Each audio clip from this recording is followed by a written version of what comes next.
Oi, pessoal. Esse conteúdo, ele faz parte do curso de pós-graduação em antroposofia, mais especificamente a parte da aula número 12, que se chama Imagens e Símbolos do Antigo Testamento, Adão e Eva. Esse trecho ele vai tratar dos arquétipos femininos de Lilith e Eva no desenvolvimento evolutivo humano. É um tema muito interessante. Lembrando que essa pós-graduação começa no dia 8 de agosto agora, tá? E está sendo oferecida pela Unirp, Centro Universitário de Rio Preto. Quem tiver interesse em participar, eu vou deixar aqui o contato para informações e inscrições, tá? Ela acontece, os encontros são aos sábados, quinzenais, no formato ao vivo online, tá? Aproveitem que o conteúdo é muito profundo e esclarecedor.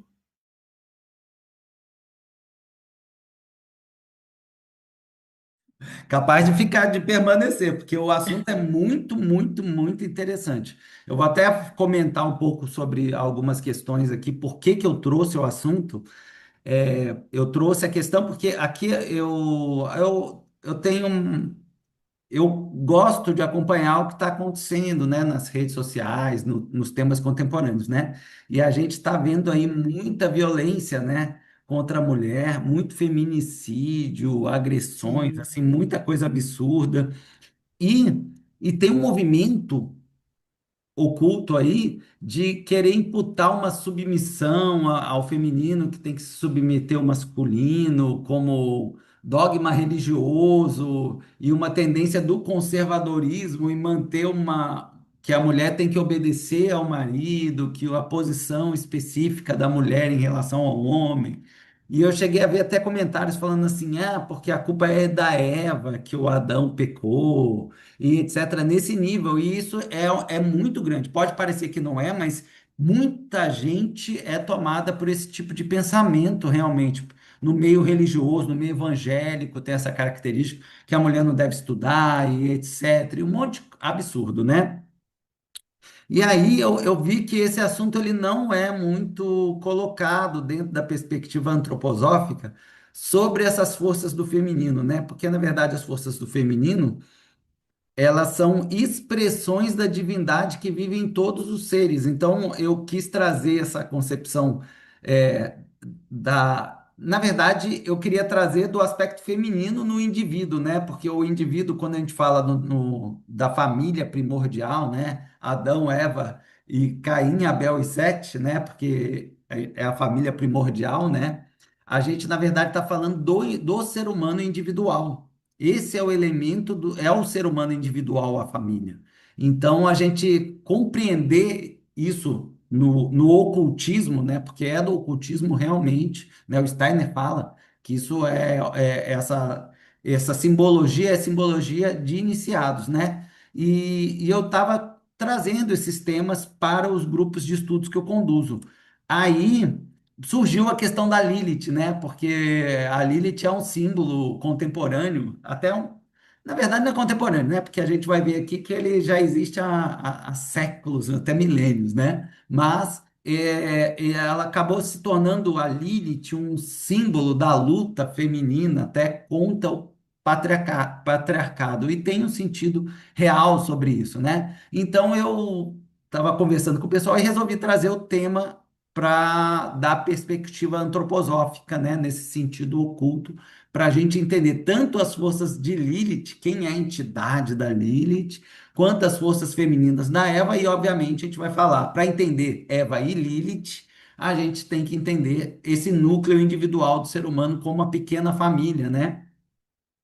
Do Adão, Eva, Caim, Abel e Sete. Eu não sei se vocês conhecem o Sete, né, que é o terceiro filho, né, do Adão, né, porque geralmente fala que é Caim e Abel, né, os filhos de Adão e Eva, né, mas tem o Sete também, que é o terceiro filho, né. Na verdade, é o filho do homem, né, o Sete é o fruto, a semente que germina do ser humano para o futuro, né.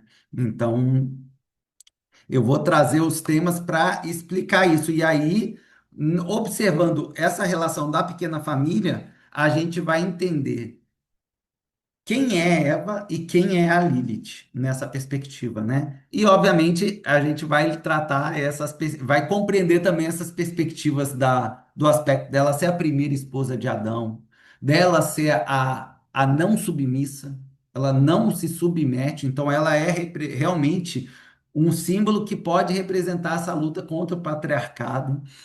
Ela não se submete nem a Deus, simplesmente. Essa que é a realidade, né? Então é super interessante de entender ela. Mas, ao mesmo tempo, na teologia, ela tem um monte de representação de seres demoníacos, que ela é a representação da noite, que ela seduz o ser humano, ela tem uma imagem de bruxa, de demônio, ou até de ser a mãe de Lúcifer e a mãe de todos os demônios. E da perspectiva que a gente vai ver, tem total sentido também, mas a gente tem que criar a concepção correta para compreender por que isso aconteceria também, né? E é verdade, tá? Não é, ela é realmente, se a gente, não a Eva, né? A Eva é um pouco menos, na verdade. Também é, no caso, mas a gente vai entender por que que acontece isso e como, por que isso, né? A mãe dos demônios, mãe de Lúcifer, né? Que é uma coisa bem sem compreensão, cria uma imagem, uma conotação negativa, e na verdade não é assim, na verdade. É um elemento extremamente elevado de compreender através do ocultismo quem é a entidade da Lilith e quem é a Eva. Na verdade, a Eva é uma representação da Lilith à luz da individualidade.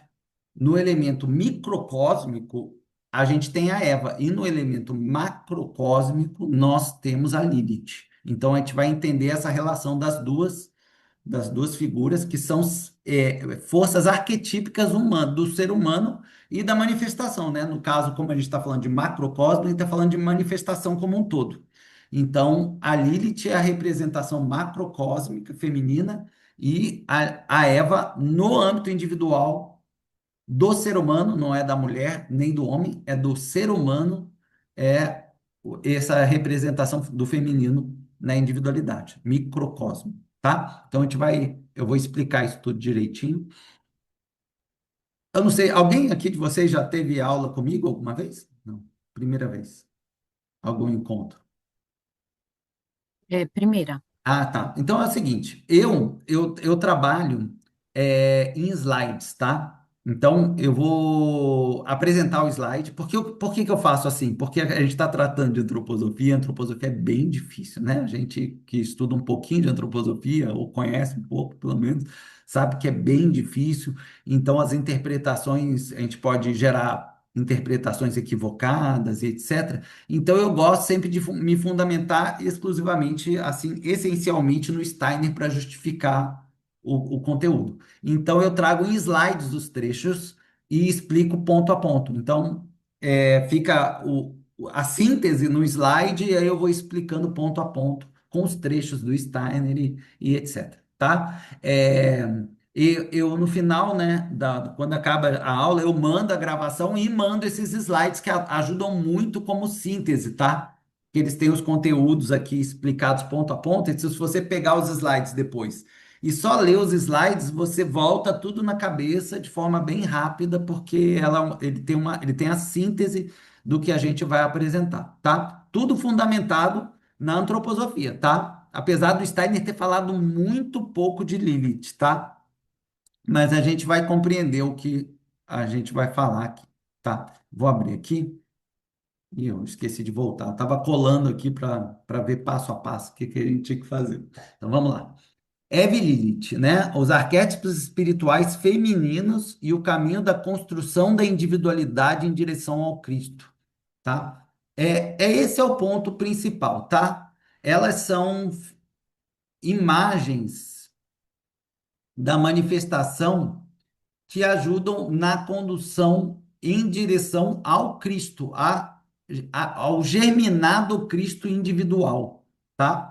Então, a gente vai tentar observar como isso acontece fundamentalmente, tá? Totalmente fundamentado. Por isso, prestem bastante atenção para criar o pensamento lógico das coisas, que é isso que a gente vai fazer aqui, tá? Esse conhecimento, gente, ele é super interessante, ele é super elevado, tá? Super elevado mesmo, que a gente vai falar da Trindade e como essa Trindade se reflete aqui embaixo como a manifestação da obra. A obra é a manifestação como um todo, né? Então, quando a gente tem a imagem do Antigo Testamento, né, que surge o mundo, né, ou que o surgimento do mundo é a respiração de Brahma, a gente vai falar deste princípio para compreender essa relação aqui, tá?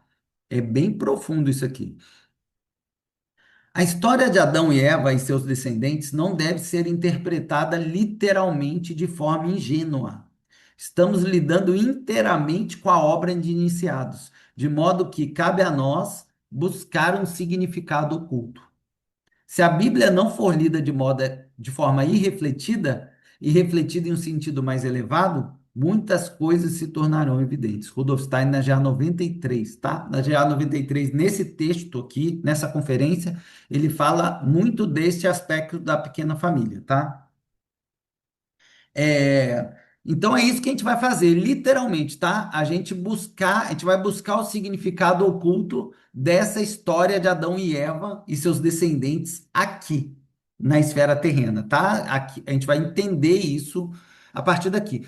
Entendendo essa relação, a Lilith vai se manifestar para a gente, tá? Ela vai ficar, a gente vai compreender a Lilith também, obviamente, que é ela que possibilita tudo, na verdade, né? Aqui é de uma outra já, falando da Trindade, gente. Como surge a manifestação do princípio divino, de Deus, digamos, né? O que que seria Deus aqui quando a gente fala da antroposofia? Eu vou fechar aqui rapidinho para eu falar isso para vocês. Gente, quando a gente fala de Deus, é aquilo que não tem nada alienado dele. Deus é toda a manifestação como um todo.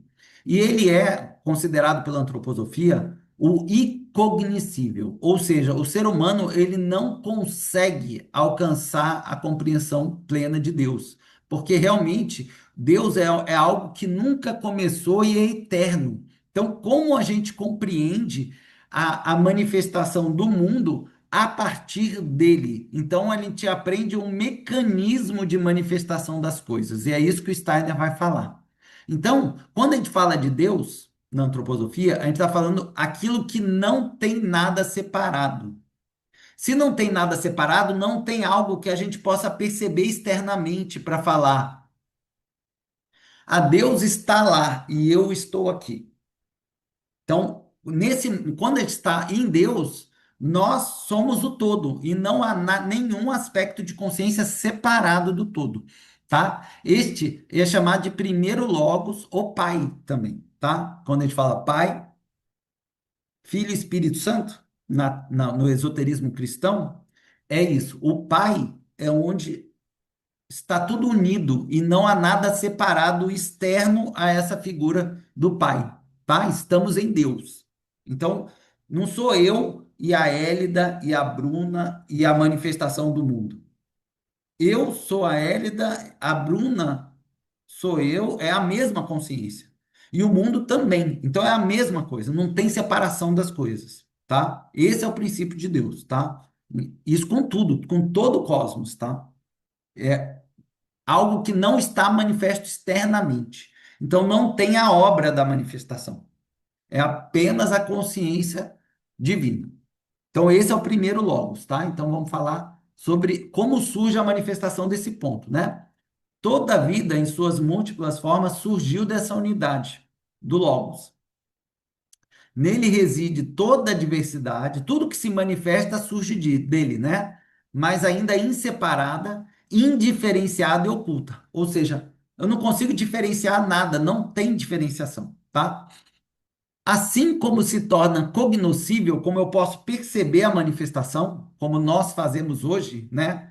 Nós somos obras da manifestação. Então a gente percebe o mundo, percebe as coisas, percebe a si próprio, inclusive, né? Como figuras individualizadas, né? Percebe a si mesma como um eu e emerge do absoluto, do indiferenciado e cria o não eu, seu reflexo espelhado, o segundo logos. Gente, esse ponto é assim. Toda a sabedoria que vive na divindade, ela é espelhada para fora e cria um logos que contém toda a substância divina separado, fora de Deus. E aí gera a manifestação do mundo. Tá fora do Deus, entre aspas, tá? Porque se a gente expandir para cima uma consciência, ela vai englobar isso e a gente some na consciência de novo. Mas a gente tem que perceber a consciência se manifestando como obra do mundo. Ou seja, manifestou. Tá? Enquanto não tá o não manifesto é Deus, mas quando ela manifesta, ela separa. Esse primeiro ponto de separação, gente, é toda a sabedoria de Deus é espelhada para fora para gerar um caminho separado, individualizado, que cria sua própria direção. Esse ponto, gente, quando eu falei que a Lilith não se submete nem a Deus, esse é o ponto da Lilith.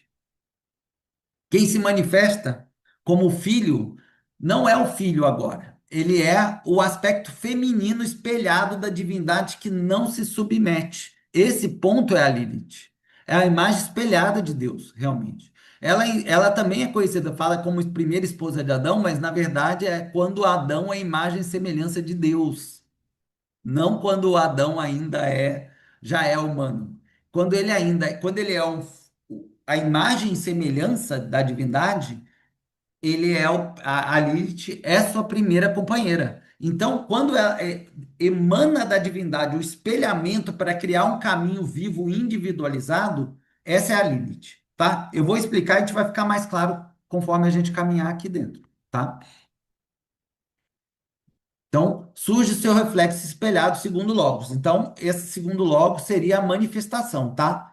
Ela dá vida e ele, né, o primeiro Logos, né, esse reflexo espelhado. Dessa inspiração surge o terceiro aspecto, o terceiro Logos, que é o caminho que foi gerado separado, independente.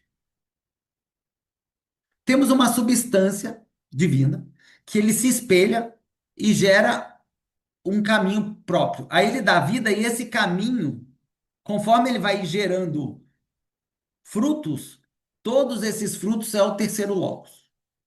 Tudo que acontece nesse caminho independente, separado da obra, é o terceiro logos, tá? E esse terceiro logos é o filho, tá? Então a gente tem, na verdade, um aspecto nesse primeiro ponto de manifestação da obra, da manifestação como um todo, tem o pai, tem o reflexo espelhado, que seria esse aspecto feminino, que não é o filho ainda, e desse reflexo feminino que cria um caminho independente, que não se submete ao patriarcado, que cria o caminho independente, surge o filho, que é um caminho independente.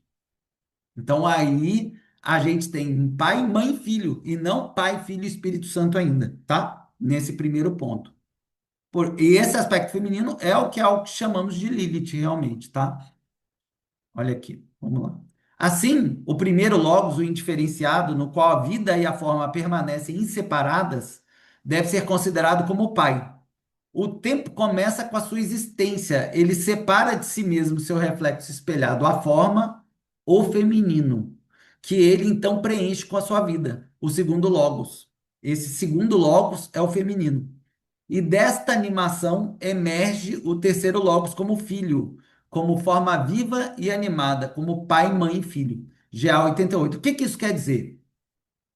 Gerou um reflexo espelhado que cria todo um caminho próprio de desenvolvimento livre, independente. É esse que é o ponto. Surge a imagem espelhada, é a Lilith. E como ela não se submete às forças do pai, ela cria um caminho independente, totalmente livre, que vai fluir no tempo. Porque o tempo começa com essa separação da Lilith. Então, a Lilith, gente, é a mãe de todas as coisas. É isso, tá? Porque no pai não tem separação. Não tem coisas, não tem nenhum aspecto da manifestação. Quando ele se espelha na Lilith, que não se submete ao pai, ela é a mãe de todas as coisas. Então, tudo que surge depois, no processo, no tempo, é obra de Lilith. Ela é a mãe disso tudo, tá? Isso aqui é na já 88, tá? Aí a gente tem que considerar o seguinte: o segundo logos é chamado de absorção de Deus em uma existência material, porque tem que surgir a manifestação do mundo, né? Então a gente está em Deus, que é um estado de consciência, não é uma manifestação externa, e aí ela tem que gerar essa manifestação do mundo material, das coisas, né? E aí esse segundo logos, que é essa imagem da Lilith, né? Ela é a absorção de Deus na existência material. E isso é repetido microcosmicamente também em cada ser humano. Então a gente tem um espelho microcósmico, porque Deus o homem, o ser humano, ele é feito imagem e semelhança de Deus. Então a gente tem um espelhamento exato do que acontece nesse processo com o próprio ser humano. O mesmo procedimento ocorre no homem que é ser humano, né? Como ocorre com Deus, tá? Então nós temos o mesmo processo do ser humano se espelhar, se separar daquilo que é o todo, gerar um caminho próprio individual e construir um caminho próprio, que vai gerar uma manifestação. E que manifestação seria essa do caminho próprio do ser humano individual? Seria a própria individualidade, ou o Espírito Santo, no esoterismo cristão, tá? Que na teosofia é chamado de manas e na antroposofia é identidade espiritual. Porque eu me separo da divindade, crio o meu caminho independente, e toda construção independente é o meu caminho individual, que é o segundo logos, tá? Então, é um espelhamento da mesma questão que acontece na divindade para gerar a manifestação, né? Porque nós realizamos esse procedimento de construir quem nós somos no mundo. Mas o mundo é uma expressão da divindade na mesma perspectiva. Então, a sabedoria do mundo é o que possibilita a gente a se construir a nós mesmos neste mesmo processo, tá? Eis que o homem é um microcosmo, ele imita em seu organismo o que acontece na grande estrutura do universo, tá? Rudolf Steiner já 233. Isso leva o homem a, homem, conhece-te a ti mesmo, o estudo do homem como microcosmo, uma parte integral e relacionada com o macrocosmo. Isto realmente requer uma compreensão da evolução. Evolução tanto do homem como microcosmo, antropogênese, que é o desenvolvimento do próprio ser humano, que é uma coisa que a gente aprende na antroposofia no curso básico. A gente entra, eles dividem antropogênese e cosmogênese. Cosmogênese, como surge o cosmos, e o cosmos, no caso, é o nosso sistema solar, e o microcosmo é o surgimento do ser humano, que é a antropogênese, né? Que é o homem como quadrimembrado, né? Que eles geralmente se ensina, que é o corpo físico, corpo etérico, corpo astral e eu, tá? Essa é a justificativa para isso, né? Mas a gente tem alguns segredinhos aqui, né? Que a gente tem que entender, né? Porque a gente tem o ser humano como corpo físico, corpo etérico, corpo astral e eu. Isso a gente aprende na antroposofia, mas o ser humano completo, ele é muito mais do que isso. O ser humano, esse é o aspecto terreno do ser humano que a gente estuda. Quando a gente está falando da parte superior do ser humano, que é o eu superior, que a gente chama, né? Porque a gente tem o eu inferior, que é o eu terreno, e o eu superior, que é o eu espiritual, tá? Este a gente tem mais três membros, né? É a tríade superior, que é chamado de Espírito Santo, o quinto membro,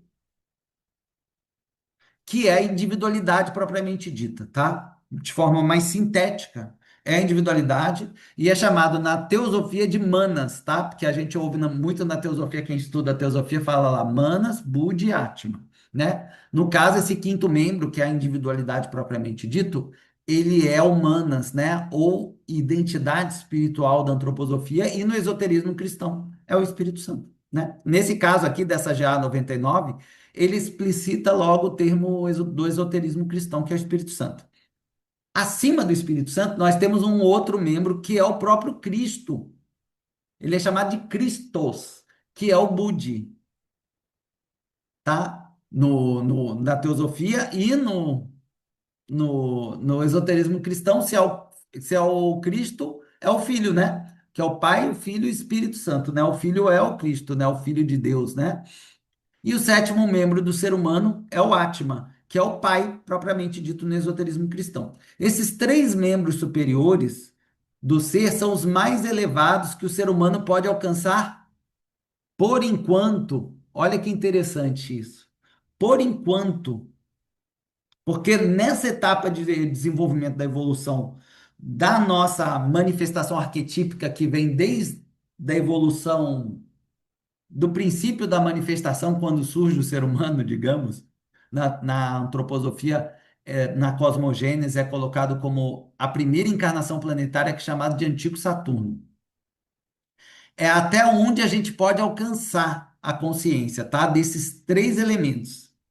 Mas ele, olha só que interessante, existem ainda outros membros que vão além destes, as quais o ser humano terão que trabalhar após a evolução vulcana. Vulcano, gente, deixa eu abrir aqui uma coisa interessante para vocês. Vulcano, deixa eu fechar aqui rapidinho. Vulcano é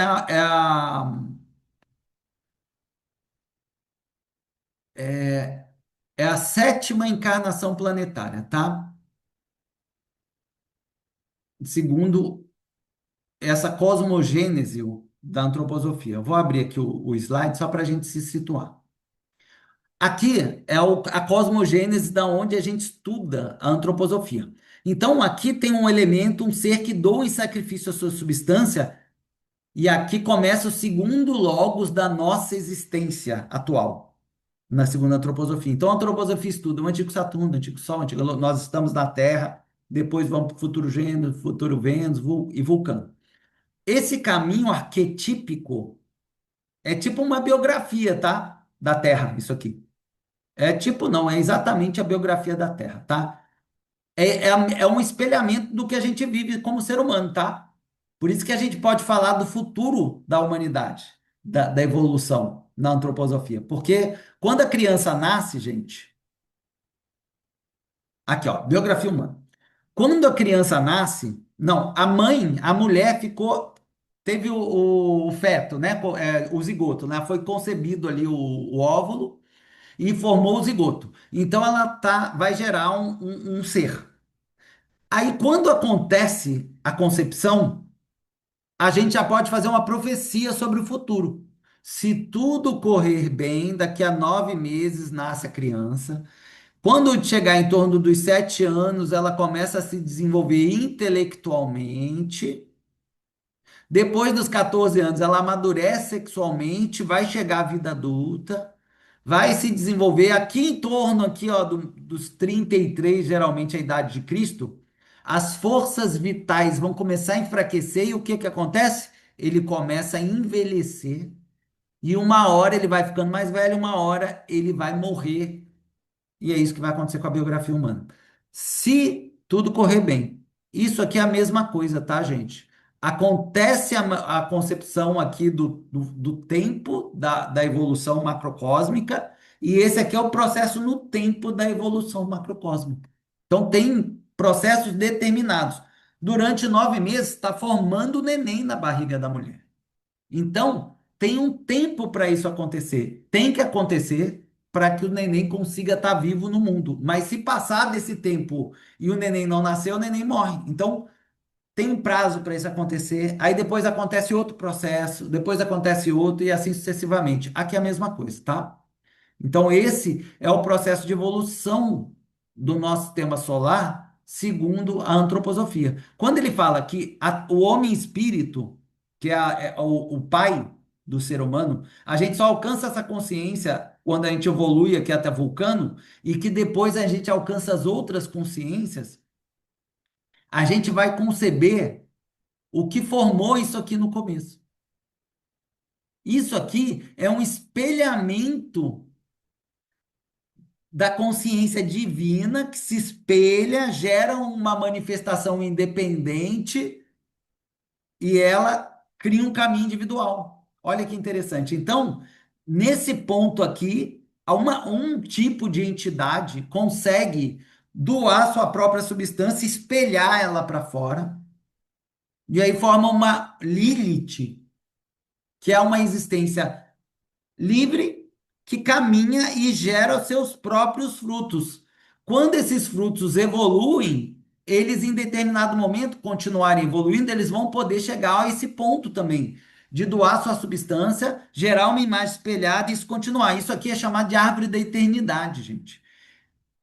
Nesse ponto aqui surge a árvore da vida. Isso aqui é a árvore da vida. É um processo no tempo que vai gerar frutos. Se esses frutos derem, florescerem, eles também geram uma árvore da vida própria, com a sua própria substância. E é isso que gera o eterno, a continuidade eterna do processo. Porque gera um espelhamento, isso aqui vai gerar seus próprios frutos, esses frutos se florescem, germinam e florescem, e quando eles florescem, eles geram os seus próprios frutos, e aí aqueles germes que floresce, gera, e isso aqui é chamado de árvore da eternidade. Esse processo aqui específico no tempo é a árvore da vida, tá? Então, é um processo eterno que acontece. Então, quando o Steiner está falando aqui que esses três elementos do eu superior do homem é o grau de consciência mais elevado que a gente pode alcançar até a evolução do vulcano, desse arquétipo da árvore da vida, acima dele nós temos outros membros que estão ocultos do ser humano. Nós temos, novamente, três membros acima, que são designados pelo nome de Trindade. De novo. Por quê? Porque essa árvore da vida é um espelhamento de uma trindade que gerou um espelho, que gerou seus frutos, que é o Espírito Santo, que alcançou esse estágio de doação sacrificial de novo e se tornou o Pai. E gerou um próprio universo a partir de si próprio. Se o filho o fruto dessa árvore da vida der os seus frutos no futuro, ele se tornará pai, gerará um espelho de si próprio, gerará um cosmos independente, e esse cosmos, se germinar, gera de novo. Então, a gente é fruto disso constantemente. Sempre acima do terceiro membro, nós temos esses três membros de novo, e acima da próximo pai que está três membros acima, nós temos a trindade de novo, que gerou a trindade inferior. Que gerou a trindade inferior e que gerou a trindade inferior sucessivamente, infinitamente, gente. Por isso que chama árvore da eternidade. Por isso que é incompreensível, porque nunca começou, gente. É isso que é o ponto. É uma coisa muito grande, tá? Assim como a enumeração dos membros do ser, temos em seguida vem o oitavo, o nono e o décimo, chamados no esoterismo cristão de Espírito Santo, o oitavo, o Filho, o nono, e o Verbo, o Pai, o décimo. E depois, no décimo primeiro, de novo, o Espírito Santo, o Filho e o Verbo. Porque o Espírito Santo é um espelho do Pai que floresceu e gerou o de baixo. Se floresce o Espírito Santo, ele se torna o Pai que gera uma imagem espelhada, que é o Filho, e aí gera o Filho de novo, a existência de novo. E assim sucessivamente, infinitamente, tá? Isso aqui é da GA 99. Olha só aqui ele fala isso. Existem estados de consciência ainda mais elevados, porque vai se repetindo. Naturalmente, isso se estende ao infinito. E só podemos falar isso como movimento em determinada direção, tá? É realmente infinito. Por isso que é chamado de árvore da eternidade. Tá? A árvore da eternidade é o entrelaçamento da árvore da vida com a árvore do conhecimento do bem e do mal. Tá? E é o princípio divino, né? A gente não consegue compreender isso porque a nossa consciência não abarca isso, né? Aqui embaixo. Tá? Então a gente só pode entender isso a partir de uma preconcepção, tá? É uma imagem intuitiva, né? Um pensamento imaginativo, né? Criar a imagem desse processo, que é o que é gerado, inclusive, no símbolo, né? Nesse símbolo todo que a gente está falando da Trindade, né? E Adão, né? Quando surge o ser humano na evolução, Adão chamou a sua esposa de Eva, porque ela é a mãe de todos os viventes. Isso aqui é o do Gênesis, tá? É o Steiner citando Gênesis, né, para explicar. E a partir daquele momento, Adão chamou sua consciência de Eva. Tá? Não é uma mulher que acompanhou Adão que eles popularam e popularam a esfera terrena. Não é isso, gente. É a capacidade de ter a autoconsciência que dá a Eva.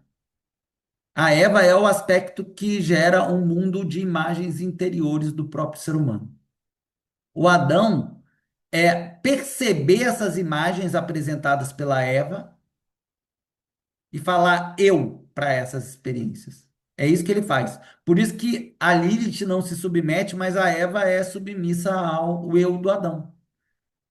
É porque quando eu tenho a experiência, vou trazer para a nossa imagem. Ó, por exemplo, a Hélida está lá na Itália. Ela está olhando para o computador dela e está vendo eu falando sobre tudo isso. A percepção do mundo, disso, tudo, quem está te dando é a Eva, é o aspecto feminino do eu individual. E você, como Hélida, como individualidade, está falando assim: eu estou percebendo isso diante de mim. É isso. Agora, o que está acontecendo no quarteirão do lado, você está tendo consciência disso, Hélida? Não. O que é isso? É a noite da sua consciência. Faz parte da existência do mundo? Faz. E isso é o quê? Essa aí é a consciência de Lilith, porque a Lilith é toda a sabedoria do mundo, mas a Eva, ela segura uma tocha para o eu, para Adão. Então ele percebe aspectos do mundo, da sabedoria do mundo, que é apresentada pela possibilidade de interiorizar essas imagens em si, essas experiências, porque ele é o aspecto receptivo do mundo, a Eva, do ser humano. Então ela recebe a sabedoria do mundo e o Adão, que é o eu, fala: eu vivenciei isso. A, A serpente vai para Eva e fala: aqui está a maçã do conhecimento do bem e do mal. Aí comeram da maçã e seus olhos foram abertos, que começa a perceber o mundo e falar eu para percepção individualizada. Por isso que tem essa relação do individualizar a partir desse ponto, porque eu começo a falar eu para as experiências e eu começo a me construir a partir das experiências do mundo, experiências singularizadas num determinado ponto do tempo, num determinado lugar, e eu vou tendo um conjunto de experiências, falo eu para elas e vou construindo uma entidade. Que entidade é essa? O eu, a individualidade ou Espírito Santo. Esse é o Espírito Santo. Então, quem é a mãe do Espírito Santo? É a Eva. Ela dá a possibilidade do Adão integrar isso e falar eu para as experiências do mundo. Quando ela tira o ser humano da condução inconsciente do mundo e dá a liberdade do ser humano, igual a Lilith faz quando ela se separa da divindade e possibilita que o mundo se desenvolva criativamente, como criação. E a Eva faz isso com Adão, tirando ele do paraíso. Por isso que eles são expulsos quando ela come da árvore do conhecimento do bem e do mal. Porque sai da harmonia divina, que não tem nada que fora do controle patriarcal, ele define tudo, ele conduz tudo. E aí a Eva dá a possibilidade do Adão se separar e falar: eu sou livre e posso criar o meu próprio caminho dentro das experiências do mundo. Então, quem cria tudo que acontece no mundo a partir do eu é a Eva. Então, a partir daquele momento, Adão chamou sua consciência de Eva. A Eva é a minha consciência, eu falo eu para a experiência. A mãe de tudo que o homem cria na Terra. A mãe de tudo que o homem, né, o ser humano, desenvolveu no caminho da evolução. Essa será a Eva, a cama manásica. Deixa eu explicar. Essa Eva é a Lilith microcósmica, porque quando surge o feminino, né, da separação do pai, é o caminho individualizado que liberta a ação para a criação da manifestação livre. E aqui é a mãe de tudo que o indivíduo realiza no mundo. A Lilith é a mãe de tudo que se manifesta no mundo. E a Eva é a mãe de tudo que o homem percebe e cria a partir de si, tá? Individualizado, ou seja, microcosmicamente. A Eva faz o que a Lilith, a Eva possibilita ao ser humano individual a realizar aquilo que a Lilith desenvolve como manifestação do todo, da sabedoria do mundo, da própria existência material do mundo. Aquilo que gera uma manifestação exterior à divindade que conduz tudo. E o ser humano, como fruto, né, o filho, que é pai, mãe e filho, né?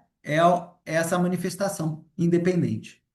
E a Eva cama-manásica é humanas, que é o Espírito Santo, que ainda não está edificado, ele ainda está absorvendo a sabedoria do mundo, desejando as experiências do mundo.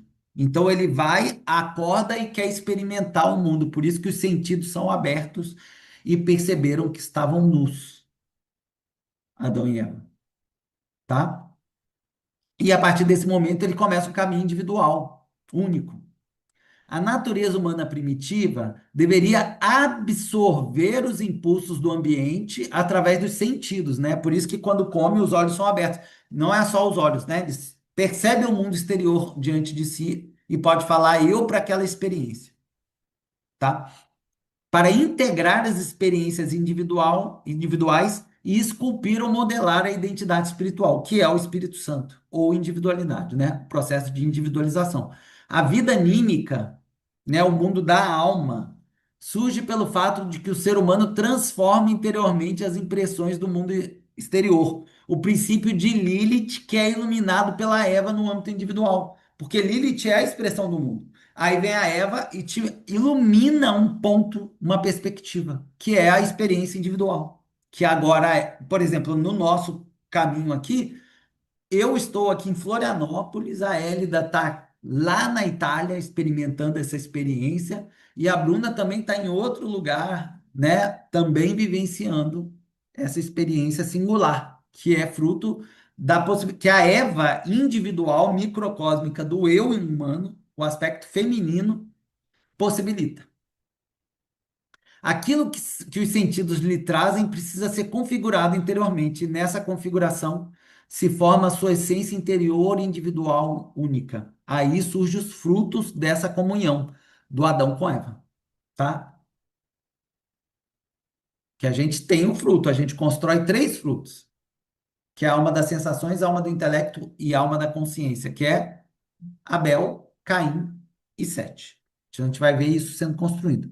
Durante a construção e elaboração da individualidade, né, esse elemento singular, né, o Espírito Santo Humanas, o ser humano vivencia o mundo através da atividade chamada da chamada terceira hierarquia, arqueus, no âmbito do Pai, no nível mais subconsciente, intuitivo, dos arcanjos, no âmbito inspirativo e dos anjos, né, no aspecto imaginativo. Ele compartilha daquilo que é vivenciado pela humanidade como um todo, através dos arqueus. Todos somos seres humanos vivendo o tempo presente contemporâneo. Isso é compartilhado por todos nós, tá? Por exemplo, o que está acontecendo hoje no mundo é compartilhado por todos nós em conjunto, né? A mesma experiência. A gente vive no mesmo mundo, na mesma manifestação. Isso acontece com a gente é capaz de perceber essa vivência através dos arqueus, tá? Pelos círculos sociais e culturais pessoais, né? Cada um tem seu próprio núcleo de experiências coletivas, quer dizer que eu troco com meu marido, com meus filhos, com as pessoas que estão no meu entorno, com as pessoas do meu trabalho, com as pessoas da minha nação, com as pessoas da minha cidade. Cada esse aspecto de integração coletiva gera também frutos dessa interação do eu se relacionando com essas experiências também. Aí é a esfera dos arcanjos, né? Por exemplo, a Hélida está lá na Itália, está vivenciando uma experiência no arcanjo diferente. Então, ela está tendo uma rica experiência nessa esfera arcangélica. Isso é interessante, tá? E integrando a isso tudo o extrato, que pouco a pouco vai sendo construído pelo eu através dessas vivências, que é o anjo. O anjo, ele é relacionado ao ser humano individual. O que que o anjo faz? Enquanto o ser humano não está totalmente consciente de si, que é a consciência do Espírito Santo, tá? A gente ainda não está integrado, eu acho, né? Porque só se tem alguém iluminado já, né? Mas eu acho que não, né? A gente ainda está nesse caminho de construção. Então, quem integra essa sabedoria toda é o anjo. Ele é o guardião do karma individual. Então, ele sabe o caminho que o eu da Hélida fez antes na encarnação passada, que fez antes da encarnação anterior. É todo o conjunto de experiências, desde o princípio que ele se separou da divindade, esse anjo guarda. E é uma experiência do eu dela. Não é uma experiência compartilhada com grupos, nem com culturas, nem com ninguém. É individual. em múltiplas culturas, em múltiplos períodos de tempo. O que a gente vive culturalmente é compartilhado com o pessoal da cultura, do grupo, da família, da pequena relação de dois que seja, tá? É a esfera do arcanjo, é compartilhado. E dos arqueus é o período de tempo. A gente está nesse tempo agora, então a gente compartilha o mesmo período de tempo em comum, com as mesmas experiências atuais, da atualidade. Isso é compartilhado por toda a humanidade, tá? Então são graus que eles vão modelando através dessa riqueza da atuação da terceira hierarquia que a gente constrói quem nós somos, através da percepção de Eva. A Eva vai mostrando isso para a gente e o Adão fala eu para a experiência. Eu vivenciei isso, eu vivenciei aquilo, eu vivenciei essa cultura, eu vivenciei esse período de tempo, eu conheci meu marido, eu estou passando por isso agora, antes eu passei por aquilo, antes eu passei por aquilo. É o eu, esse é o Adão, que fala eu. Mas quem apresenta essas vivências é a Eva. E quem modela essa riqueza de manifestação é a terceira hierarquia. O ser humano precisa construir sua própria individualidade por meio das experiências das personalidades únicas através das inúmeras encarnações. Então, eu nasci no Brasil agora, mas na outra encarnação eu podia estar em outro lugar, em outro gênero, tendo outro tipo de vivência e assim infinitamente, né, rica, com muita riqueza, né, para construir um núcleo de experiências ricas para construir uma individualidade única. Aí eu vou tendo a percepção através da Eva, que me ilumina a percepção, e o Adão fala eu para a experiência. Eu vivenciei isso, eu vivenciei isso, eu vivenciei isso. E o conjunto das experiências que fala eu é o eu, sou eu mesmo, que é a individualidade. E isso aí é o Espírito Santo. Quando a gente integrar o Espírito Santo, todo o conjunto de experiências anteriores vem à consciência, tá, gente? Olha que isso é o que o Steiner explica. A gente vai lembrar de tudo. Olha que incrível. A gente não lembra agora, é uma etapa só. Mas logo a gente vai lembrar. Vai começar a lembrar, né? Porque é gradual, não é uma mágica assim. Lembro de tudo agora. Não. Vai começar a lembrar das experiências anteriores da vida passada e assim sucessivamente, né? A individualidade é a soma de experiências singulares da hierarquia dos anjos, né? O anjo é sempre relacionado à individualidade. Então, cada um tem um anjo próprio através das múltiplas formas de manifestação humana, suas culturas e expressões dos arcanjos. Então, tem o arcanjo da pequena família, do trabalho, da nação, do bairro, da cidade, do país. Tudo que é conjunto é da esfera dos arcanjos. E os múltiplos períodos de tempo, né? Que são os espíritos do tempo. Então, um período é um arcanjo, um arqueu, depois é outro arqueu e assim sucessivamente. E este é o cálice da individualidade humana, porque a gente se abre para isso através da Eva. Porque quando a gente come a maçã, a gente abre os sentidos para o mundo e começa a absorver o mundo e vivenciar ele, e dizer eu para ele. Então, esse é o cálice da individualidade. A Lilith, ela é representada como sendo a primeira esposa de Adão, mãe de Lúcifer. Lúcifer é aquele que tira o ser humano, ele é considerado um anjo rebelde, não é um anjo rebelde? O Lúcifer. Justamente por isso, ele é que tira o ser humano da vivência inconsciente do mundo. Eu não sou o que o mundo é. Eu sou um ser livre que atua no mundo de forma livre. E ele se separa do mundo e fala: eu sou uma coisa, o mundo é outra. Apesar de eu vivenciar o mundo, eu sou uma coisa, o mundo é outra. O mundo está fora de mim. Eu não sou integrado ao mundo. Só o ser humano faz isso. Os animais não fazem isso, tá? Então, Lúcifer é o que dá a possibilidade de fazer isso, tá? Na antroposofia tem um conteúdo mais profundo que o Steiner explica, né, que o Lúcifer individual na alma humana, que é o aspecto não integrado da consciência superior, quando ele toma, o ser humano integra o Espírito Santo, integra a individualidade, ele redime esse aspecto de Lúcifer e o Lúcifer se transforma em autoconsciência, em individualidade no Espírito Santo. Então, o Espírito Santo é Lúcifer redimido na alma individual. Lúcifer é o portador da luz. Que luz? Luz da autoconsciência. Só que enquanto a gente não tiver consciente dela, ele vive na sombra, tá? Então ele tem esse aspecto, a gente tem que atuar conscientemente para redimir Lúcifer, né? Então quem dá essa possibilidade também é Lilith, né? Ela é representada como a primeira esposa de Adão, quando Adão não tem consciência nenhuma, ou seja, antes do Adão ser expulso do paraíso e comer o fruto da árvore do conhecimento do mal e perceber o mundo exterior. Ele ainda está inconsciente, integrado ao paraíso, à divindade. Ele e a divindade são a mesma coisa. Então, a primeira esposa dele é o mundo integral, ele está integrado a isso. Tá? Então é considerada Lilith por isso. E mãe de Lúcifer, porque é ela também que dá a possibilidade do ser humano adquirir a luz da consciência. Representa o princípio noturno, oculto e instintivo que vive no próprio ser humano. Representa a sabedoria oculta do mundo, as forças inconscientes não integradas ainda. Porque a Eva vai ajudar você a integrar isso gradualmente.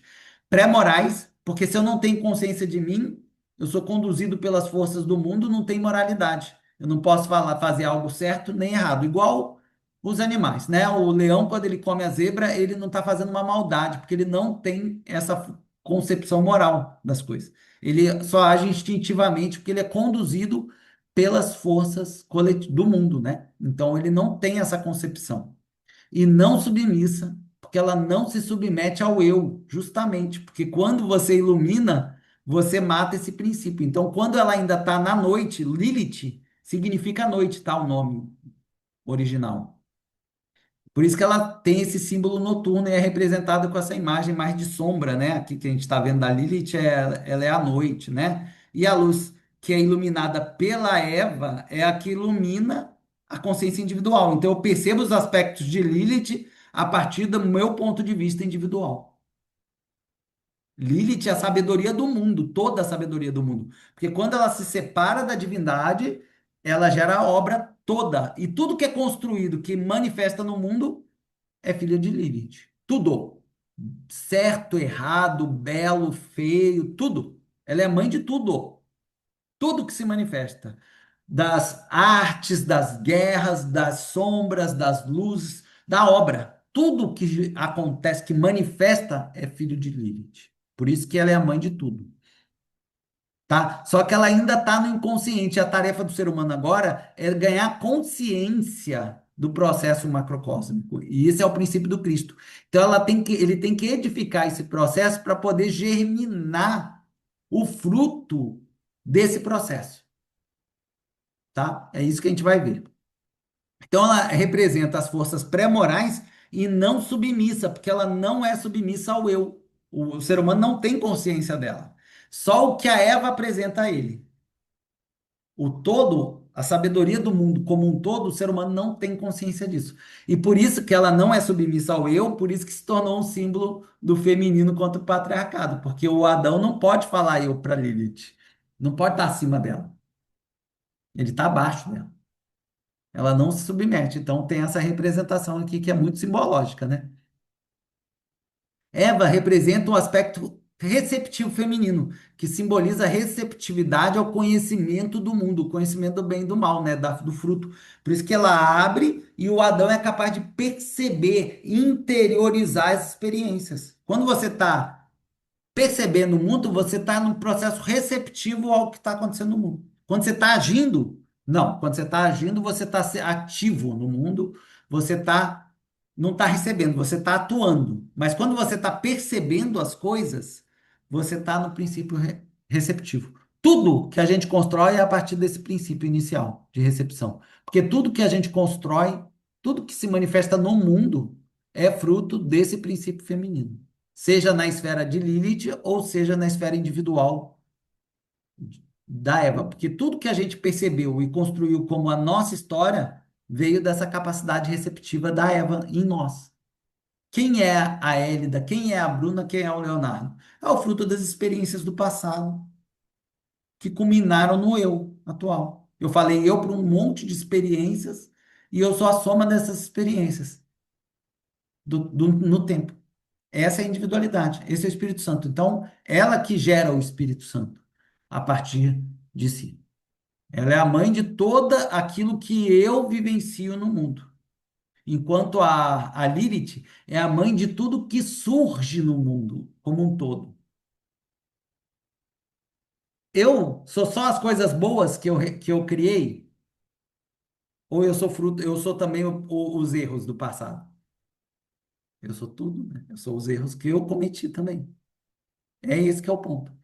A Lilith também, a Lilith é isso. Ela é toda a manifestação da sabedoria do mundo, seja ela positiva ou negativa. Ela não nega nenhum princípio. Ela é a mãe de tudo. Só que a gente tem que edificar esses processos que não são harmônicos com a divindade para germinar a semente do futuro. E só germina a semente do futuro aquilo que está em harmonia com o princípio do Pai. Por isso que ele fala: vinde de mim as criancinhas, porque na verdade é voltar à infância inocente que ainda não pecou, para purificar os erros e pecados, para poder ascender de novo a um novo reino superior e edificado, com o fruto das experiências do mundo. Porque o ser humano, quando ele constrói algo positivo, ele se torna o co-criador. E ele cria, e isso volta como dádiva para a divindade. Essa dádiva, ela volta como sabedoria e é doada pelos seres da segunda hierarquia dos seres, dos quiriótetes, que estão lá em cima, que a gente tem assim as hierarquias, né? É o homem, em cima do homem, a gente tem os anjos, acima os arcanjos, depois os arqueus. Em cima a gente tem os exousiai, ou seres da forma, depois a gente tem aqui os dínames, e em cima nós temos os quiriótetes. Esses quiriótetes, eles são chamados de seres da sabedoria. Tudo que é edificado na manifestação do mundo se volta para cima, para os tronos que estão acima dos quiriótetes, como dádiva de luz, de sabedoria. É um tributo de luz. Luz de quê? Luz da sabedoria criada depois que gerou a manifestação. Então, tudo que é criativo, belo, fruto da atuação humana, volta como dádiva. Tudo que é edificado e está em harmonia com o todo, volta como luz e tributo para cima. E tudo que não é, vai ter que ser descartado e purificado no futuro. E como isso é purificado? No âmbito individual, através do karma. E no âmbito planetário, macrocósmico de Lilith, através do karma coletivo planetário, tá? Então, no karma individual, tudo que eu construo a partir da minha ação individual, que é edificante, vira luz e sabedoria. Luz, vida e sabedoria. Tudo que eu crio, que cria, que destrói, que faz o mal, que não está em harmonia com a divindade, gera destruição, dor, sofrimento e morte, como karma, na esfera individual, tá? Porque eu vou explicar por quê, tá? Não se preocupe. É que o assunto é profundo aqui, mas é interessante, né? Então, Eva representa essa receptividade feminina que simboliza a receptividade ao conhecimento do mundo. Que conhecimento do mundo? O conhecimento de Lilith, porque a Lilith é a mãe de tudo que se manifesta, né? Tanto do bem quanto do mal, que modela a individualidade gerando a luz da autoconsciência, né? Por isso que quem gera o conhecimento é a Eva, né? Inclusive, na antroposofia, quem começou o desenvolvimento moral foram as mulheres, isso fisicamente falando, tá? De gênero, objetivamente, do masculino e feminino, tá? Porque a mulher era receptiva, era o aspecto receptivo do mundo. E ela começou a desenvolver a moralidade, né? A consciência individualizada do Espírito Santo, né? Lúcifer redimido. Eva é a sacerdotisa no âmbito individual que ilumina a consciência do eu com a sabedoria de Lilith. Ela apresenta a sabedoria de Lilith para o eu, para o Adão falar: eu vivenciei isso, eu experimentei isso. E essa sabedoria do mundo é a árvore é o fruto do conhecimento do bem e do mal, porque você vai experimentar o mundo como ele é, tanto os aspectos positivos e negativos. Ela transforma o espírito individualizado em espírito individualizado a sabedoria do mundo, cada um no seu âmbito, nas suas experiências. Ela traz à luz aquilo que se oculta na noite da consciência de Lilith. Quando eu tenho uma experiência, aquilo já existe e a Eva permite que aquela sabedoria que já existe venha à luz da consciência individual, tá? Então ela é a sacerdotisa que ilumina a sabedoria do mundo. Adão nasce como uma possibilidade de individualização, o fruto da interiorização das experiências individuais na esfera terrena, Eva, e pela possibilidade de dizer eu para essa experiência. Então eu falo, eu para essa experiência que a Eva me apresentou, eu vou integrando a minha individualidade. Então sou eu que tive esse conjunto de experiências que culminou em quem eu sou hoje, né? A possibilidade de dizer eu para as experiências do mundo iluminadas por Eva, a sacerdotisa que ilumina a consciência do eu com a sabedoria de Lilith, a sabedoria do mundo. Porque Lilith é a sabedoria macrocósmica de todo mundo. Tudo que se manifesta no mundo tanto correto quanto errado, quanto moral quanto imoral, quanto bem quanto mal, né? É a sabedoria do mundo toda. Desta união de Adão e Eva surge a vida anímica interior individual, a alma trimembrada, que é o Abel, Caim e Sete. Quem são eles? Vamos ver agora. Temos Abel, que é o primeiro filho de Adão e Eva, que é o aspecto feminino. Por que feminino? Porque ele é passivo, tá? O Abel. O Abel é o aspecto de perceber o mundo sem interferir. Então, quando você tem uma experiência do mundo através dos sentidos, ela pura, como o mundo é, realmente se manifesta, sem a minha atuação do eu, só a experiência da percepção, essa é a Abel nascendo. É a percepção individualizada.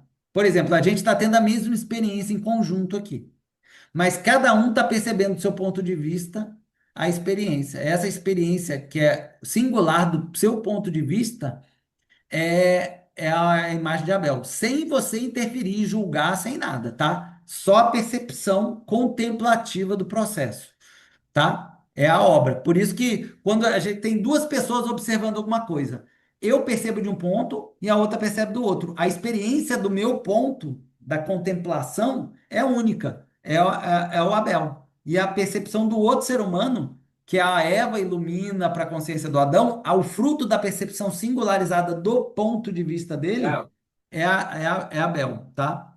Quem perguntou? Oi, a Bruna? Bruna? Acho que a Bruna tinha perguntado alguma coisa. Oi, não estou ouvindo.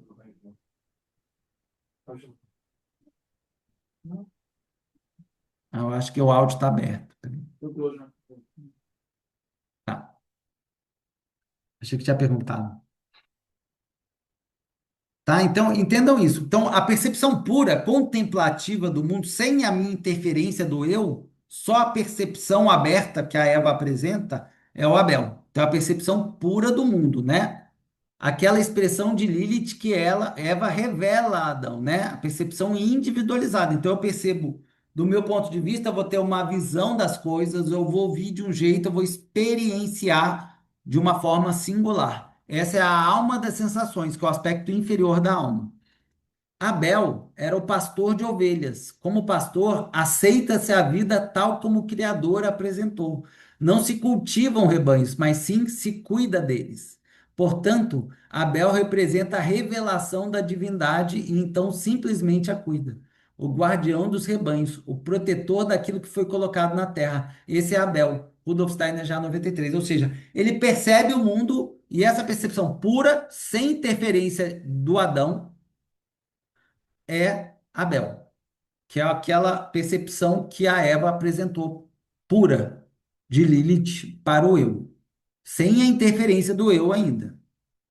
Temos Caim. Aí o Caim é a interferência, é o julgamento, é a ação individual em cima daquilo que foi percebido do mundo, tá? Temos Caim como aspecto masculino que cria através da própria atividade, da própria inteligência. Então, o Abel, o Caim, é a possibilidade de agir dentro daquilo que ele percebeu e construir as relações, atuar em cima daquilo do mundo que ele está percebendo de forma livre. Ele é o lavrador da terra, a alma do intelecto racional. Ele transforma aquilo que a Eve e Lilith revelou. A criatividade vem de Caim, né? Aquilo que o ser humano transforma através de si mesmo em liberdade. é Caim, o lavrador da terra. Então, Caim é a possibilidade de atuar naquilo que foi o mundo apresenta diante de mim em liberdade e criar livre. E livre quer dizer o quê? Para qualquer aspecto, tanto para o bem quanto para o mal. Por isso que o Caim peca, né? Ele é aquele que transforma a terra, que pode criar tanto para o bem quanto para o mal, possibilidade do erro e do pecado. Aquilo que é edificado se torna luz, vida e sabedoria. É esse que é o tributo aos quiriótetes, os seres da sabedoria dão para os tronos. Aquilo que não é edificado pelo ser humano se transforma em dor, sofrimento e morte. Destruição, dor, sofrimento e morte. Que é, volta como karma, tá? Aquilo que o karma vem para mostrar isso para gente, que aquilo que a gente constrói que não é edificante vai se transformar em dor, sofrimento e morte, tá? E não frutifica. Nada que é construído para o mal frutifica, tá? Só gera destruição, dor, sofrimento e morte. Caim fez uma reivindicação diferente. Caim era lavrador da terra. Ele se volta para Deus com os produtos de sua própria inteligência, ou seja, aquilo que ele gera através da sua própria ação. Isso é algo completamente estranho à natureza pura antes apresentada por Deus, porque é uma criação nova do próprio eu.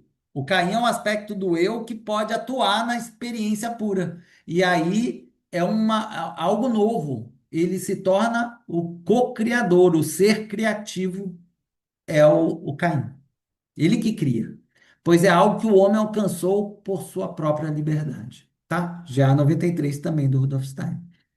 E por fim temos o Sete, que é o filho do homem. Sete corresponde justamente ao fruto espiritual construído pelo trabalho consciente do eu, a alma da consciência, que é o aspecto superior da alma, a própria individualidade humana, porque esse é o aspecto que é edificado, que se torna o fruto eterno do eu no tempo. Ele é a semente da terra que frutifica, que germina e dá frutos. Porque esses frutos, eles estão em harmonia com o mundo. Aquilo que não está em harmonia apodrece. E aquilo que está em harmonia frutifica. Então, esse é o fruto, é o sete. É aquilo que o homem cria que está em harmonia com o mundo. Aquilo que é fruto edificado pela atuação do eu consciente, o próprio tributo do humano, do ser humano à divindade.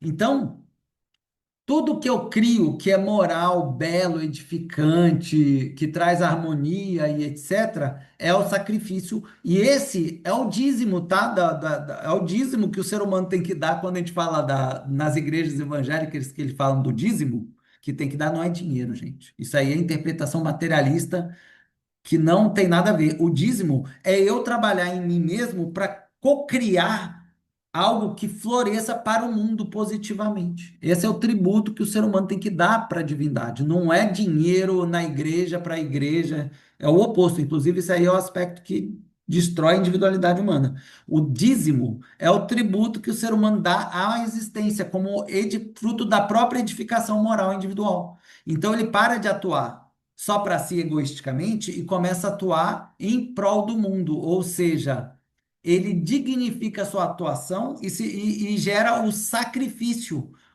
Atuar em sacrifício é atuar no sacro ofício. Sacrifício é o sacro ofício, é a atividade sagrada, a atividade criativa que cocria o mundo para o futuro. E essa atividade é o sete. O fruto dessa atividade consciente de Caim gera o sete, que é o Abel transformado e edificado como criação do próprio ser humano individual.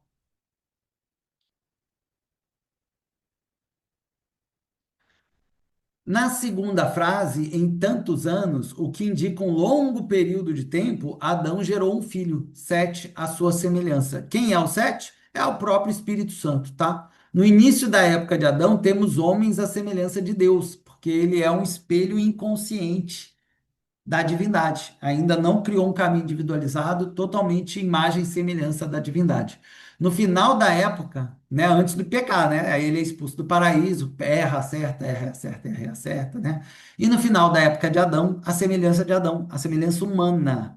Antes, o homem foi feito à semelhança de Deus, depois a semelhança de Adão. Esse é o segundo Adão. que é o sete. O sete é o filho da construção edificada do eu individual, aquele que cocria as realidades.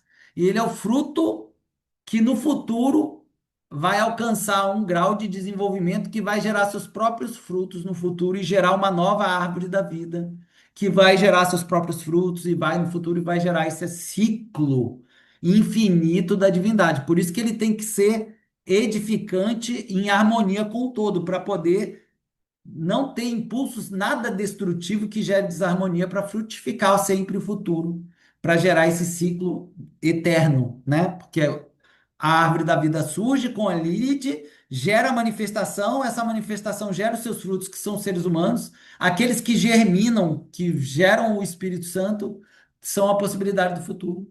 Repetir isso, gerar os seus próprios frutos de novo e assim sucessivamente, eternamente. E cada vez que ele gera, ele é uma tríade superior da Trindade. Aí ele espelha, gera um caminho individual da árvore da vida, gera os frutos, o Espírito Santo e volta. Aí ele vai ser o espelho do Pai, e esse espelho do Pai teve o seu caminho anterior, que gerou quem ele é agora. E esse caminho anterior foi fruto de alguma coisa que teve seu caminho anterior também, e assim sucessivamente. Por isso que a tríade se repete infinitamente nesta direção, como Steiner falou, tá? O fruto edificado da atividade humana é sete, aquele que retorna ao paraíso, né? Que pode voltar à divindade, à harmonia celestial, porque frutificou, tá? E tem que estar em harmonia, por isso que o fruto tem que ser edificado, não pode ter desarmonia, não pode ser egoísta, não pode ser destrutivo, maléfico, tem que ser sempre benéfico, belo, bom e verdadeiro, integrado, né? Todas essas características que a gente aprende do princípio crístico, né? O anjo com a espada flamejante que expulsou Adão e Eva, né? Naquelas imagens do anjo expulsando com a espada flamejante Adão e Eva do paraíso, é o guardião do limiar. Só quando a gente purifica os nossos impulsos inferiores animalescos, a gente passa do guardião do limiar. Isso quando a gente morre, tá? Porque quando a gente morre, a gente tem uma experiência nessas esferas do paraíso também. Quando Sete, o filho de Adão, que tomou o lugar de Abel, que é o Abel transformado pelo próprio homem, pelo próprio eu, pelas experiências de Caim, atingiu a maturidade, foi-lhe permitido vislumbrar o paraíso. Foi-lhe permitido passar pelo anjo com a espada flamejante e entrar no lugar onde os seres humanos haviam sido expulsos. GA 284, do Steiner. Por que Lilith? Ah, tá. Então agora eu trouxe aqui agora por que que a Lilith tem essa simbologia aqui de bruxa ou demônio, né? Ou mãe de Lúcifer e mãe de todos os demônios. Porque é verdade, tá? Porque quando a gente se entrega ao inconsciente do mundo, a gente não atua conscientemente e vai gerar os aspectos inconscientes e negativos também, porque a gente é fruto das experiências astrais puramente do mundo, igual os animais, né? E aí a gente pode gerar os aspectos destrutivos do mundo, e a Lilith é mãe disso também, né? Ela é mãe de tudo que surge no mundo. Então ela é mãe também desses demônios criados pela atividade destrutiva do eu humano, e no seu aspecto inconsciente. Na Babilônia e na Síria, os demônios Lilitu eram temidos como espíritos noturnos que atacavam homens solitários, mulheres grávidas e crianças pequenas. Espera aí, como mulheres grávidas e crianças pequenas. Vamos lá. Homens solitários é o eu, tá? É o eu humano, não é o homem masculino, que é porque ele está considerando a simbologia materialista. Na verdade, quando a gente fala, eles atacam o eu do ser humano. Se o eu atua inconscientemente e se entrega para as forças astrais do mundo de forma inconsciente, e o fruto dessa atuação é degenerado, porque pode gerar o mal. Então, esse mulher grávida é o fruto da ação do ser humano. E essas crianças pequenas é esse fruto que floresceu de certa forma, mas para o aspecto inferior degenerativo, né? É a substância putrefata do mundo, que são os demônios mesmo, tá? Que o Steiner fala. Aquilo que não é edificante gera destruição, dor, sofrimento e morte. Esses seres que não são os seres edificados, né, o fruto edificado da ação humana, que é o sete, gera esses aspectos aqui da ação humana, é o fruto degenerado da ação humana. E aí surge essas sementes que não são as sementes espirituais. Isso aqui não é mulher grávida objetivamente, tá? Não é o objetivamente. É um símbolo, na verdade. Lilith também aparece no manuscrito do Mar Morto, especificamente no texto 4Q510, sugerindo uma entidade específica em vez de uma categoria de demônios, porque na noite da consciência ela vai gerar os frutos astrais do ambiente. E como a Terra, na atualidade, gente, ela está arimanizando, ela está edificando para o aspecto superior, que é chamada de Nova Jerusalém, tá? Então ela já passou do aspecto inferior, material, agora ela está edificando para a próxima etapa. Então tudo que não é edificado, que é o fruto consciente do ser humano, que entra em harmonia com o todo e se torna sete, entra em processos destrutivos e gera demônios inferiores, e isso se torna um ambiente astral do mundo materialista. E aí, esse é o fruto também do mundo. Então, quando o ser humano se entrega para essas forças materialistas do mundo inconscientemente, ele é como dominado pelas forças do mundo que são representadas pela Lilith. Como o ser humano tem que estar consciente agora, ele não pode se deixar dominar por essas forças inconscientes, senão ele gera esses impulsos destrutivos. Então, ele gera forças destrutivas, demônios e mil questões. E por isso que Lilith é representada como a mãe de todos os demônios, porque tudo que o ser humano faz de errado também é fruto do mundo e faz parte da sabedoria de Lilith. Por isso que ela também é mãe de todos os demônios, tá? Mas não é só dos demônios, ela é mãe de toda a manifestação como um todo, tá? Vamos lá. Tá acabando, tá, né? Não se preocupa não. Que a Hélida tá lutando ali, né, Hélida? Mas tá acabando já. Vamos lá que tá quase. Ela é mencionada também no Talmud babilônico e no Zohar como uma figura demoníaca associada à sexualidade e ao perigo para os recém-nascidos. Gente, sexualidade é o chakra básico, ele é o chakra criativo. O que que o ser humano está fazendo? Ele está cocriando. Quando ele cria algo edificante, nasce o fruto que vai germinar, que é voltado, vira como vida e sabedoria, da ação humana individual. Aquele fruto, que é o filho da ação humana individual, edificado, volta como sabedoria. Aquilo que não é criativo, destrutivo, deturpa os frutos recém-nascidos, que é o fruto da atividade humana, não é só sexual. Então, por isso que ela está voltada também, porque o chakra criativo da criação é voltada para o princípio sexual, que realmente tem um princípio criador, né? A gente só cria, o ser humano só vê o mundo pela essa atividade criadora sexual, inclusive. É o aspecto material do mundo, do princípio criador. Mas o aspecto criativo no elemento espiritual é a criatividade. Por isso que as forças sexuais transformadas se transformam em criatividade. Quando a gente atua no chakra básico de forma edificante, ela, em vez de puxar a gente para as forças sexuais do mundo, ela se torna força criativa no eu. Isso, qualquer caminho de esoterismo explica dessa forma, tá? Presta atenção nisso. Podem pesquisar depois. O chakra básico é o chakra criativo, tá? Então, por isso que o ser humano, quando ele cria, ele pode criar para o bem e para o mal. Se ele é dominado por essas forças astrais do mundo, inconscientes, ele gera um perigo para aquilo que ele cria. Por isso que tem esse símbolo da sexualidade, o perigo para os recém-nascidos. Na verdade, é a criação do eu humano. Para tudo que o ser humano cria, como seu filho da sua atuação no mundo, ele pode gerar demônios, forças destrutivas e etc. O Shabat também contém um aviso importante. É proibido a um homem dormir sozinho em uma casa. Na verdade, dormir sozinho é fazer isso aqui, ó, perder a consciência. ficar inconsciente e se entregar para as forças do mundo. Se ele faz isso, ele pode ser dominado por Lilith.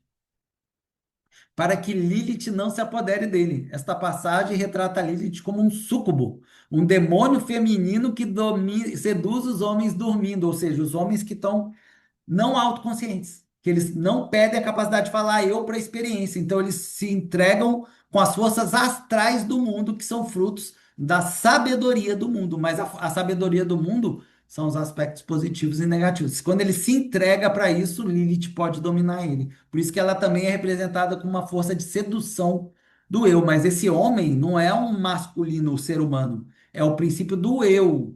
Se ele se apaga no templo individual da personalidade, a personalidade pode ser dominada por esses impulsos destrutivos do mundo, astrais. E aí Lilith se apodera dele. Esta passagem retrata. Segundo essa tradição, Lilith era responsável por emissões noturnas involuntárias. Noturnas por quê? Porque à noite da consciência, eu não estou consciente de mim. Quando eu estou consciente de mim, eu estou na luz da consciência, no dia da consciência. E na noite da consciência é o aspecto inconsciente, tá? Então, aí pode ir até o encontro do inconsciente coletivo do Jung, tá? A Lilith. Seria mais ou menos isso. Usando o sêmen coletado, ou seja, a força criativa do ser humano, para dar luz a centenas de bebês demoníacos, ou seja, de ações demoníacas que gera demônios mesmo. Na verdade, o Steiner explica essa formação aqui, né? Então, esse sêmen coletado é o homem, o ser humano, dependente se ele é mulher ou homem, no caso, é o eu humano, e ele se apaga na personalidade. Então, a minha personalidade é dominada pelos impulsos astrais do mundo, que é a sabedoria de Lilith, e ela pode gerar esses demônios, porque a astralidade é a astralidade do ambiente. Se eu estou no ambiente edificante, não vai nascer esses seres degradantes, mas se eu estou no ambiente degradante, com forças degradantes, se eu perder a autoconsciente para não estar atento, eu gero essas forças, esses frutos degradantes para o mundo também. Em Nidá 24, o texto discute fetos anormais, justamente por isso. Porque os seres não são edificantes, são seres frutos da atuação no mundo. Então eu posso fazer o mal, me aproveitar de uma situação, sentir um impulso sexual. E aí eu sou tomado para aquele impulso sexual e estupro a outra pessoa. Eu produzi um mal e é um fruto demoníaco, da força demoníaca isso, gente. Então é isso. Na verdade, fui possuído pelo impulso sexual inconsciente, e aquilo tirou minha consciência, eu fui igual um louco, estuprei a mulher. Esse é fruto, é um aspecto aqui, por exemplo, disso. Sua mãe está impura por razão do nascimento, pois é uma criança, mas tem asas, ou seja, surge o fruto da ação humana, mas um fruto destrutivo, não é um fruto edificante. Esta passagem estabelece que os rabinos acreditavam que Lilith tinha asas e podia influenciar gestações. Pode. Ela influencia o fruto da atividade livre do ser humano. Se o ser humano está inconsciente, ele pode gerar o mal. O ser humano atento e consciente, ele não vai cair à tentação. Livrai-nos da tentação, livrai-nos do mal. Amém. Tá? É isso. Tá? Em Batra, o Rabino Rabá revela: Eu vi Ormen, filho de Lilith, correndo no parapeito do muro de Marrosa. Essa passagem estabelece Lilith no mundo acadêmico judaico como mãe dos demônios. E tem sentido, porque se você está inconsciente, você pode praticar o mal. Você tem que estar atento e consciente, não na noite da consciência.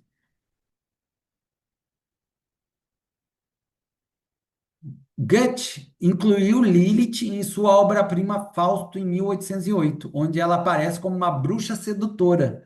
Trecho citado por Steiner na GA 273, onde cita a lenda de Lilith como primeira esposa de Adão, quando Adão não tem consciência de si próprio ainda, não comeu da árvore do conhecimento do bem e do mal apresentado pela Eva. Então ele ainda está inconsciente, né?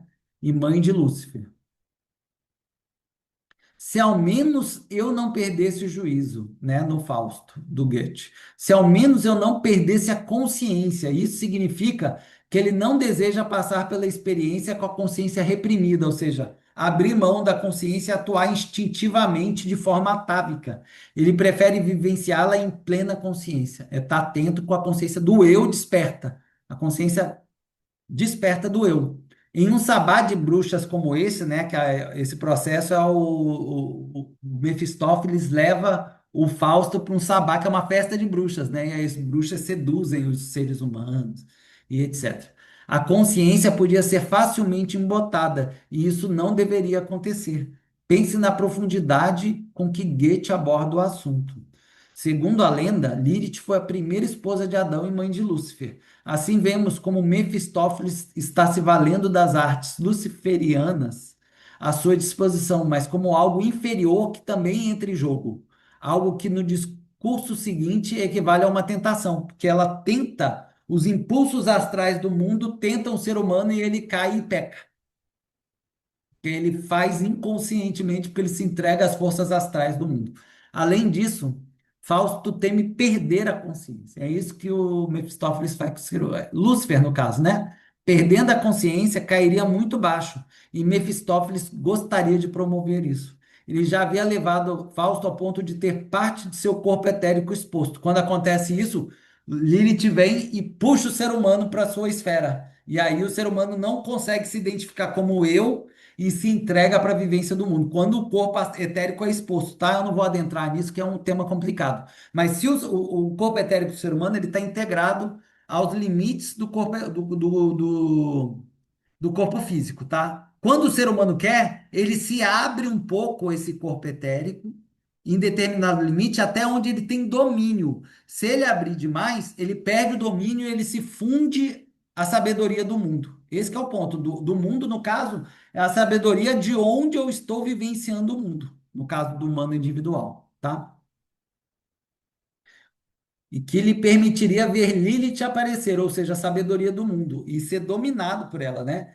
Mas Mefistófeles queria ir mais longe, e assim tenta Fausto para a dança das bruxas, na qual ele próprio dança com a velha bruxa e Fausto com a jovem, né? A velha bruxa seria a sabedoria do mundo e a jovem é a sabedoria de Lilith no âmbito da Eva. Mas tudo resulta que Fausto não consegue perder a consciência, ele preserva a consciência e mantém e não se cai na tentação de Lilith.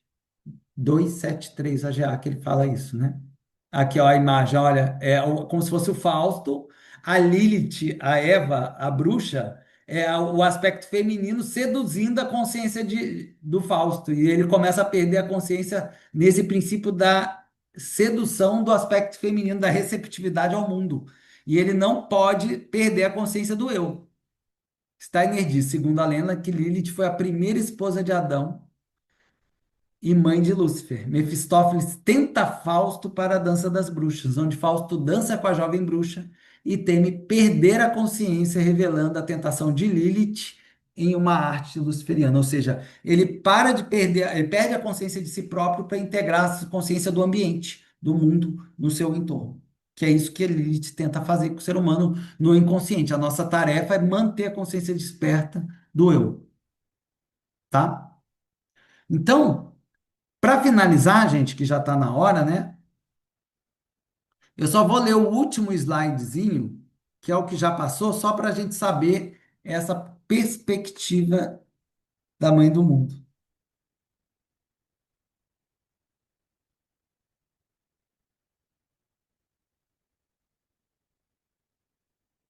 E Adão chamou sua esposa de Eva, porque ela é a mãe de todos os viventes, tudo que aquilo que surge a partir da ação humana.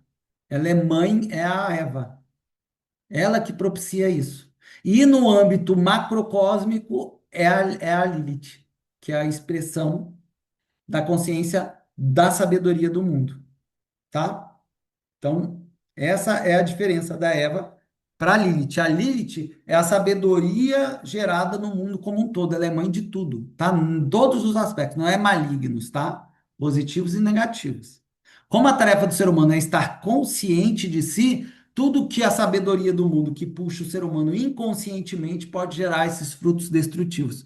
E como Lilith é o aspecto que ainda não veio para a luz da consciência através de Eva, você pode gerar esses aspectos sombrios, tá? Querem fazer alguma pergunta? É complicado, né? Mas esse assunto, ele é muito profundo, né? É muito É profundo. o que você falou, a antroposofia, ela é bem, né? É, tem que estudar, né? Bastante É isso. aspectos, né? E assim, acho que depois, quando assistir a aula gravada de novo, né, Internalizando aos vai pouquinhos, vai gerando a internalizando, compreensão. mas eu assim, fico até feliz, porque eu sou bem defensora de Lilith, sabe? Aham, Assim, a forma como colocam ela, né, aham. na história, né, é bem Esse equivocada, princípio. né? É esse princípio da. É porque, na verdade, é uma percepção que as pessoas colocam do aspecto materialista, né? Então, Uhum, faz parte do desenvolvimento humano. A gente está numa época do desenvolvimento humano que tem essa necessidade férrea, que é chamada no caminho de uhum, evolução. Então, a tendência é colocar dessa forma, porque está sempre observando de um aspecto materialista, mas quando a gente transcende esse aspecto materialista, a gente compreende o que isso significa. Então, toda a possibilidade de sabedoria do mundo é a representação de Lilith, cara. Tudo.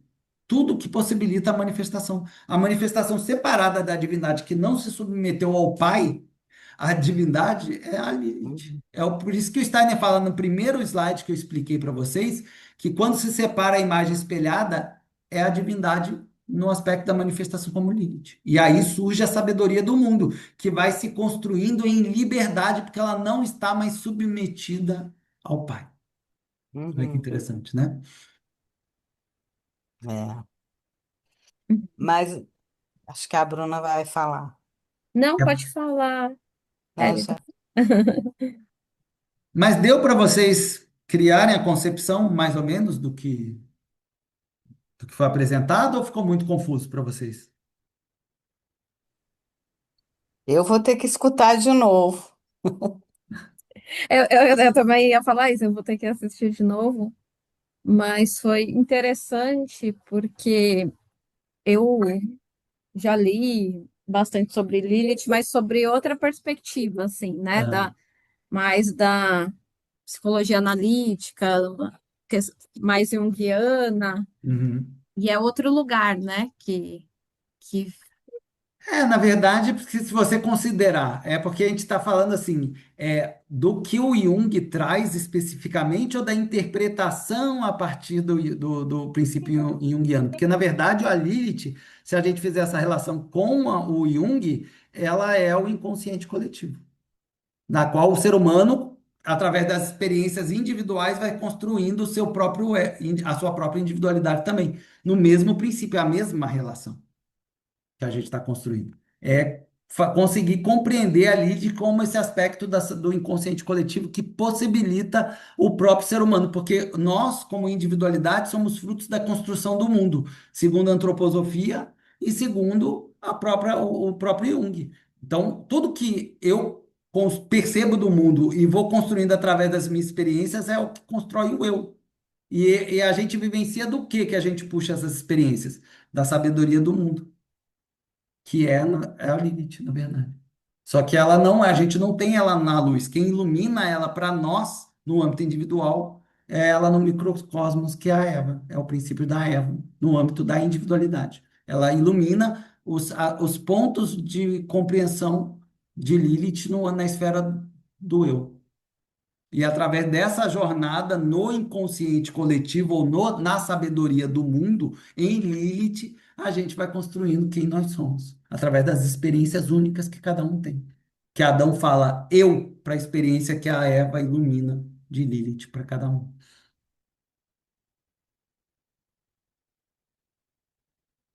Perceberam que tem uma relação direta, né?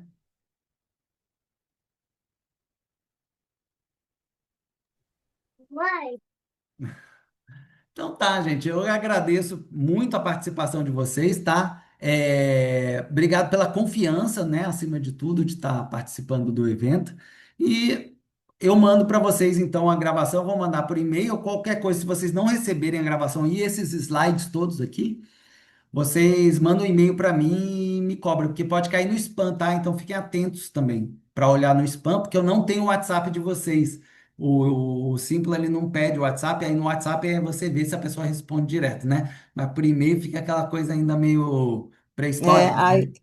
aí se puder mandar um contato seu também Eu para mando. Eu para vou dar para saber vocês agora aí no chat, ó. Anota aí se para vocês você. terem. Legal. Que aí é o meu WhatsApp, para quem não tem, né? Cadê o chat, meu Deus? Porque se.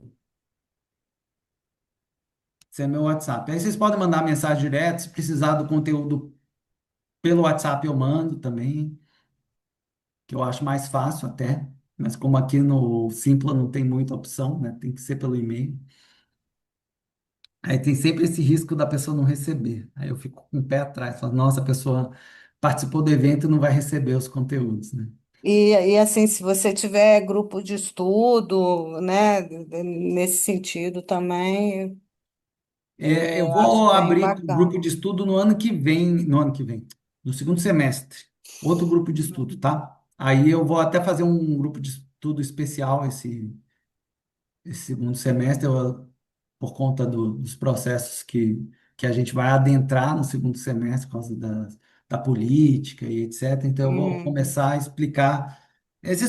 Na verdade, essa sabedoria é a mesma, que a gente tem que lidar com a sabedoria do mundo.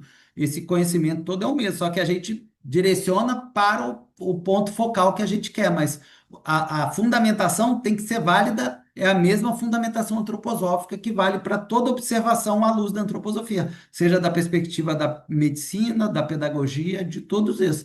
Isso tem que ser válido da perspectiva de quem está estudando a pedagogia, para quem está estudando biografia humana, para quem está estudando cosmogênese, para quem está estudando qualquer aspecto da realidade. O fundamento que justifica esse tema é o mesmo, uhum, tá bom. tá? Então tá. Então, obrigado, gente. E aí, até Eu a que Obrigada, próxima boa agradeço. oportunidade. noite. Boa noite. Boa noite. Tchau. Tchau.